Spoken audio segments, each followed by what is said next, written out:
Live from Spare Bedroom Studios, you are listening to Under PDT.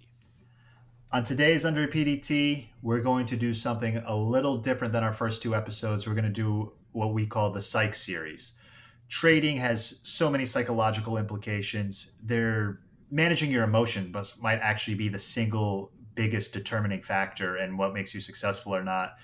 And over the past couple of days, I'd say Wes and I both have experienced some dramatic burnout that's frankly affected our trading. So we figured what could be more genuine to people who are newer traders, people who are actually under PDT, to sort of share our experiences with both strong psychological moments as traders and weak psychological moments. I like that. Yeah, man. I mean, I'll just start it off. I'm burnt out. I was burnt out coming into today. ACHV did not help matters for me. No, that's exactly what we were dealing with in the Mania, that exact kind of stock and play. And that's usually something I want to avoid. If I'm going to trade small caps today, I'm all about the RXIIs of the world, the low hanging fruit. Exactly. Versus the ACHV, which seems to be in everyone's attention. Now, let me just say, man, and I'm sort of cutting you off here, but that is how you make a career of longevity in microcaps. Trying to understand a stock that has a ton of volume, ulterior motive, and a crowd, and getting yourself positioned in the right way and all that is going to be way harder than just taking something that's the low-hanging fruit. And that's the case 10 times out of 10. Low-hanging fruit, I get my entry, I set my hard stop, I walk away, and I put my target in. And that's that. Yeah, and it's objective. You have, right. I am wrong, I am right. Here's the implication of me being wrong. Here's the implication of me being right. Yep, you accept it, you walk away. ACHV, on the other hand, you're glued to it. It's the worst movie you've ever seen, but you can't stop watching it.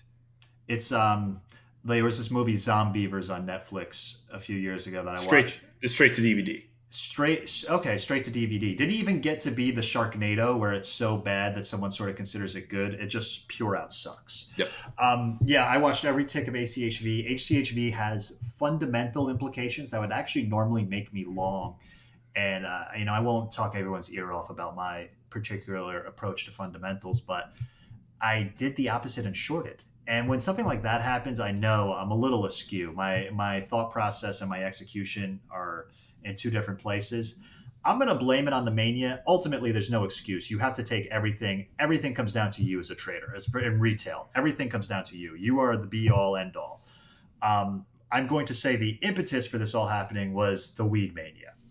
Yes. So, I mean, I agree with you completely. I'm showing up every day this week, and I used to be literally, can I say 98% short? I rarely longed, but I did take a long break in 2016, I'd say a couple months, and retrained my thought process, my brain. Not everything's a short. And look at bigger picture here. Look at where things can go. Look at timing and context. So when I was looking at ACHV, I'm just thinking short the whole time, but I can go ahead and tell you back on Monday of this week, I just wasn't there. And my order entry was slow. My executions were slow. And I just wasn't clicking on all cylinders. And I realized that. But the problem with that, and I'm usually really good at when I realize that, taking a break. Right. I just found I have boredom traded this entire week, if you will. Now that sounds terrible to say. But it's you got to embrace your reality, whatever it may be. I want to retouch on 2016. Did you think that break was ultimately positive for you?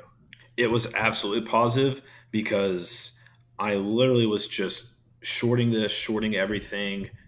And, there's times where that works and where it doesn't work. And there's times where you're getting nice overextended moves out of the open and it's a layup short. Right. And you just walk away. For me, ultimately, it was what I had to do to grow as a trader, or I was just going to be stuck in a one-way niche, and that's all I knew. And ultimately, would I be as profitable as I wanted to be? No way. I mean, I knew the answer to that question. I was kind of just giving you the set to spike it. But it leads to a bigger point that you have to be in tune with yourself to the point that when I need to totally reassess everything and step away to come back stronger and step away with a new mindset or a new strategy or a totally reinvigorated psyche, or when I need to press because I'm hot and I need to make the winning, basically add to the winner.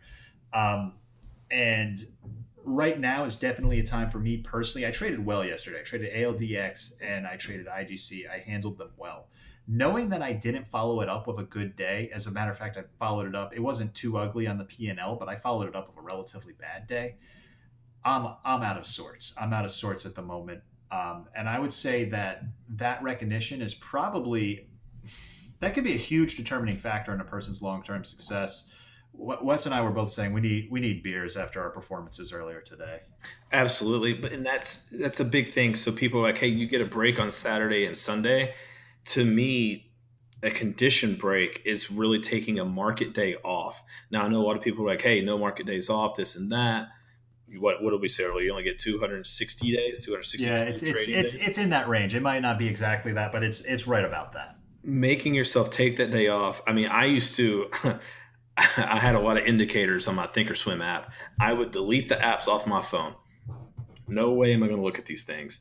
And then I realized that I had to go back in and put all these indicators back in. Yeah, so I started not to do that. And I was like, okay, look, you can control yourself a little bit better than that. Just don't pull it up. Right. And man, honestly, we're in front of the screen so much all day. Why would I want to have my phone on me? Put it in a drawer, get outside, go do something out of the norm. Do anything else. Have something else that affects your sensory system. Yes. Like don't be totally just like a chart zombie. It is funny you say that because putting indicators on Thinkorswim is like purgatory. It is so annoying. Oh, they'll be delayed by 15 minutes, even though you're real time. Oh my God, it is so annoying. Shout out to Thinkorswim. Shout out to Thinkorswim. Oh my God, you know who else needs a fucking break and needs to reprogram themselves? Thinkorswim. If you come and you give us ad dollars, I'll change my tune. Until then, what a shitty performance this week. It better be a lot of ad dollars. It better be a shit ton because I don't know if I can bite my lip after this week's performance. And I still won't trade with you because if your delay's that bad on your data, I can only imagine your front run. Oh, well, listen, if you trade... Thinkorswim is a good options platform. I'm not an options trader. I admit I've only used options in very tiny speculative positions and in hedging my big shorts. Thinkorswim seems to have a really good options platform with that said. But looking at just the charting, I've become so accustomed to the charting, I can't bring myself to switch, even though I know I should. The charting, I mean, this week, they do these updates that's like, oh, now you can change the color of the background. It's like, yeah, but you destroyed the charts for Monday, Tuesday when, we're trading over here. Oh, I'm on a tangent. No excuses. I suck this week, but I just do want that to be out there. Well, it's tough when I try not to look at my level twos in that essence that I'm watching price action level two, because that will drive you absolutely insane. I don't care what anybody says. You can call it reading the tape. Listen, buddy, I'll sit down right next to you and read the tape just as good as you will. That mentally fries your brain. Okay, oh, that kills you. That crushes you. I think that's an overrated approach to the type of securities we're talking about too. Right. And so if the word tape is vague, fine. Define it and we'll move on from, just like Bill Clinton said, define the. However. Greatest defense ever. Well, I mean, hey, it's great. But yeah, with Thinkorswim, man, with those delays, I mean, it's almost like, you're just seeing the slippage in anything you're trying to do. So that's really tough. Like, oh, actually, my chart says 385, but the stock's at 415. Oh my God! Or when you have the two different charts, like I keep a 5, a 10, 15 all right next to each other. The way my setup is laid out, and like when they have three different prices, something's off. Yes. Yeah. But back to the point, man. I think the mania screwed me up pretty badly in that in my head it registered that I didn't take advantage enough of NBEV on the short position from Friday. And I did end up barely green, but if you look at the chart, it feels like you should have made a ton of money. In reality, it wasn't quite as actionable as maybe it could have been unless you're on the long side, which I should have been the whole time. I think that permeated with InBev. Yeah. Oh my God. So I I think that permeated with me this week, and I had a good day yesterday, followed up with a bad day today. It wasn't so great early in the week. Just ACHV, I had such a bad read on him still. I'm probably, the people who are listening are going to be like, wow, Will's kind of crazy, because I am just very, very, very frustrated. Yes, I am too. And I'm looking back on all of it. And I'm like, okay, and I've been through all these manias. We both talked about trading shippers. I actually traded shippers poorly. And that was when I was also just going through like a transition phase. I really didn't trade them. Mm-hmm. Well, that might have been a good thing in a way if you were 98% short at the time.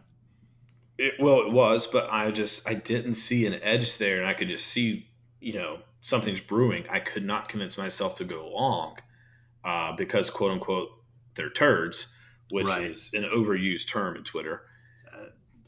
We could probably have an episode at some point. We'll call it turd or not, and it'll just be about all the different stocks that everyone on Twitter called a turd that went up over 1,000%. But put it this way: if we can translate a turd into a football, and we ask a regular person on the street to throw a football, and then we ask Patrick Mahomes to throw a football, they're both turds, but one goes a lot further than the other. That's a good point. You know what? That is an unbelievably good analogy. So if Patrick Mahomes is behind your move, it's going to work. It could be bigger than you think. Yep, so, absolutely. As far as my opinion goes, treat each with their own respect, and just don't have a bias coming in that this is layup, this is not. Just I know where you're going with that, man. I know where you're going, and that you have to be open to the interpretation of all possibilities when you're dealing with equities. Whenever I have like a burnout like this, I do remind myself it's super important to give yourself the idea, am I in like a home run phase where I am just killing it and I should press, or whether I should just step away, I'm not doing well, I need to trade lower risk, or I need to not trade and observe for a day. I think your point about taking a market day off is a good one, because Saturday, Sunday is always off. If you take a Monday or Friday off, you're truly recalibrating then, because you actually broke the rhythm. Mm-hmm. And I think it's important you don't have to take it completely off the market. If you want to take it completely off the market, go for it. For me, there's a couple resets that I have. One we talked about earlier, reading some excerpts from Mark Douglas, Trading in the Zone. That's a great book. Unbelievable book. Last night I was reading Ray Dalio, Principles. Another great book. I love through Principles how he always says, be it this or that, and all these questions I have. My ultimate comeback to anything was, is it true? And if it's true, then okay, realize that reality. But if it's not, then this is not reality. And so you're always searching for a truth. That is completely true. I actually think Ray Dalio's Principles could do just as much for trading mentality as Mark Douglas's Trading in the Zone can. And that's not to say Mark Douglas's Trading in the Zone isn't great. I think it is great. But I think the model Dalio uses in just getting everything and boiling it down to its objective reality and embracing the hard truths and the good truths is what will ultimately lead to the best results. I think that's something a lot of traders could stand to do. And that's where it's at. And I actually like, even if you're not in trading, obviously I like, Mark Douglas is much more geared towards trading. Dalio, you could apply that to so many other aspects of life just besides trading. So those are both, in my opinion, must reads. I completely agree. Like, we should probably take, if we're practicing Dalio's model ourselves, we should probably take the hard truth that right now we don't have a great podcast. But we're going to take the inputs podcast to hopefully have one at one point. And we're not seeing the market clearly. What we are drinking beers on Thursday, though. So that's the silver lining. We're the podcast of silver linings. Silver lining, drinking beer on Thursday. Already on the sideline. Market's not even closed. I've been on the sideline. Vontae Davis retired at halftime. Has anyone ever wanted to unretire more than Vontae Davis? He didn't read the fine print. He did not read the fine print at all. Didn't do his DD. God, that was some awful DD. Talk about a misinterpretation. And what a way to back it up if you're the Bills. Yeah. Yep. Yeah. So, I mean, guys, we're going on tangents, and that's because our brains are scrambled eggs at the moment, man. Yeah, I just feel like it wasn't that terrible results, but our effectiveness in our trading was not anywhere near its maximum this week. And I don't know. I mean, I don't want to speak for you, Wes. I probably will take tomorrow off. Oh, I absolutely am going to. Uh, I think there'll be so for me, golf can be therapeutic. I know for most people, golf can be I extremely was going to say frustrating. you're one of the very few.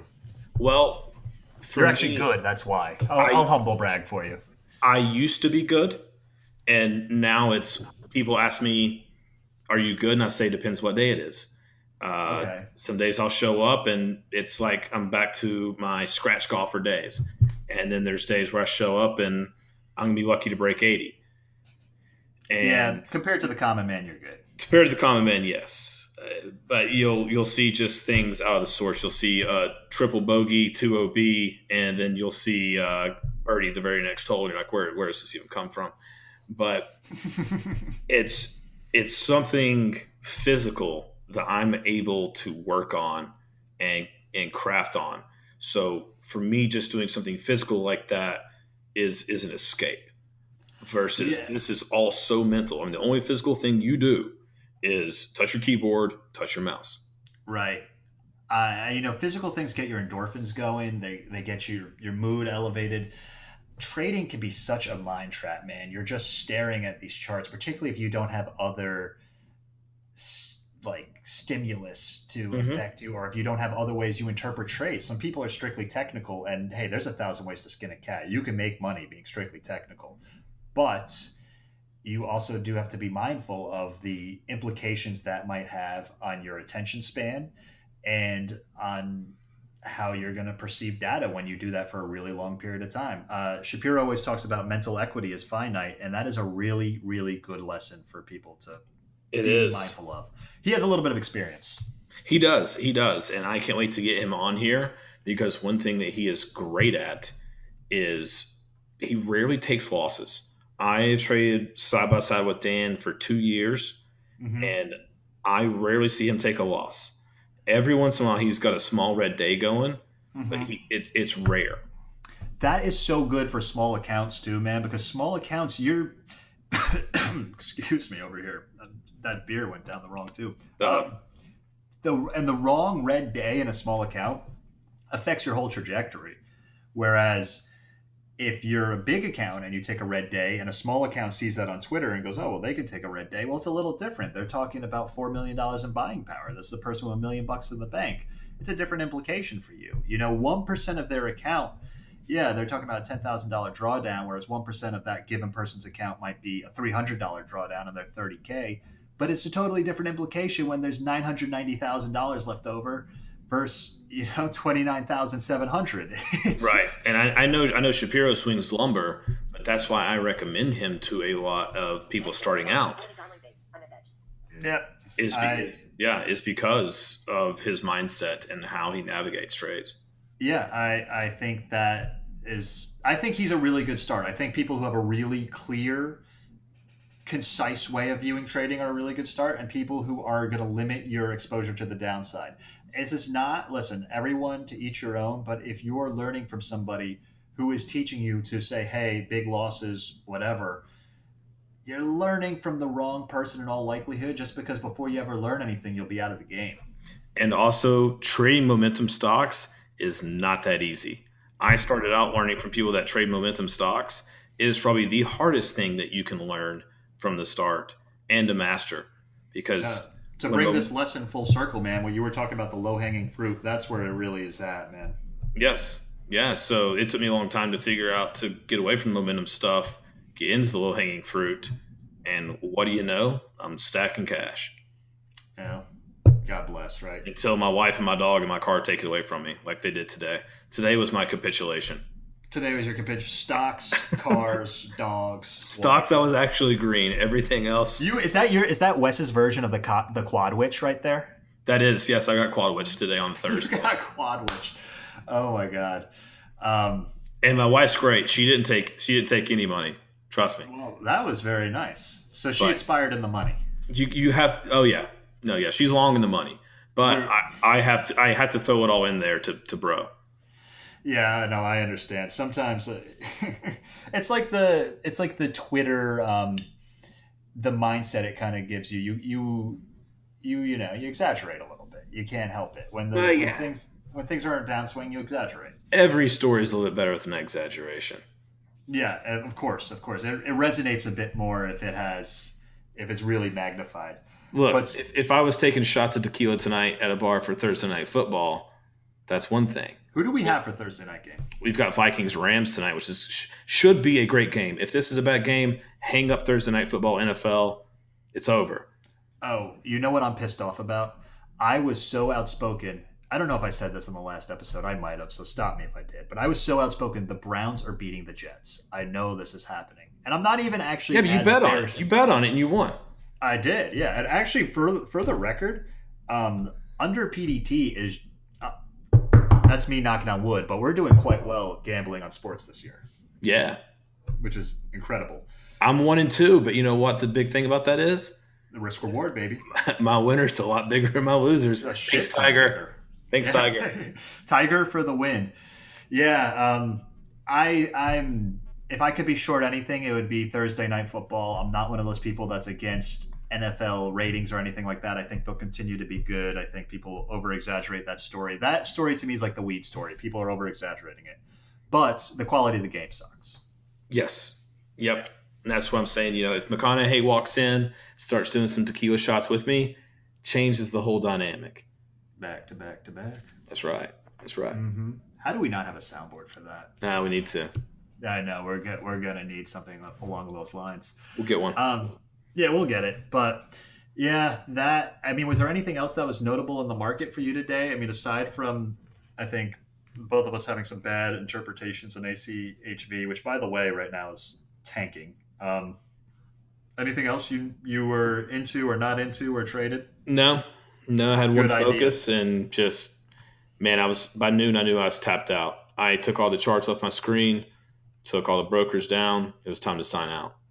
Yeah, good move. That's what I'm going to do as soon as we sign off here. I just like to have a few charts up and stuff in case something crazy happens while we're on air. And I mean, it's nothing like absolutely insane yet, but ACHV is taking it on the chin a little bit. Yeah, I'm looking at that now. Well, I'll be prepared for every Twitter trader out there that nailed. Oh yeah, who didn't make money? Right, we're going to be the only two. You know what? Listen, if you're a new person listening to this podcast, people on Twitter are full of shit. Do not feel bad because maybe you had a bad day and someone on Twitter said, "Oh, I had a great day." I could see how that affects someone's psyche. When I was a really new trader, it would affect my psyche because I'd be like, "This guy's dumb. How's he possibly going to be a good trader?" And then I'd see him have a big day on Twitter. And first off, that's just one day of many. Second, there's a really good chance they're lying. Don't take it seriously. Just focus on being your best self. Focus on making sure you're in the right state of mind to be an objective trader. Focus on having a positive expectancy in your trades and focus on executing that really consistently and never screw up on risk. Yep. The last one is the most important. Absolutely. I think there's two types of people, right? There's people who take too little size. There's people who take too much size. Very few people are just born optimal, where they're right in the middle. If you're a person who takes too much size, which I think there are way more of those than people who take too little size if they got interested in trading in the first place, be cognizant you can screw everything up. Man, I've been doing this for 8 years. Seen it all. Yeah. Highs and lows and whatnot. But, yeah, the risk is what will keep you around. There's a reason I've been doing it for 8 years. Yeah, absolutely. If you don't screw up on risk, you have a long learning curve. You have a lot of, and I don't mean that in the sense you have a lot to learn. I mean, you have a lot of time to get it right if you don't screw up on risk. If you screw up on risk, you might have to get it right away. And the odds are against that. As retail, the odds are absolutely against that. Yep. Yeah. So do you think we convinced people we're batshit crazy and truly brain in the gutter just yet? Or do we have to emphasize it some more to them? No, I think they'll pick it up off this one. All right. Yep. Well, guys, we appreciate you checking in with us. If any of that didn't make sense to you, email, tweet, Instagram at us, show us your trades, show us anything you want to be interactive about on air, and give us feedback. If you think we suck, we won't take it personally. We're talking about Dahlia. We'll embrace the reality of whatever our situation is. And Yeah, that's that. We have JM from All Day Holds. We have James, known as AIP Trades on Twitter, both scheduled, I believe. They're over the course of the next 2 weeks. We'll get them in for interviews. That's right. Yeah, they're both supposed to be next week, so we'll see what happens. All right, awesome. Well, guys, thanks for checking in. Send us anything going on with yourselves, and we'll catch you guys next week.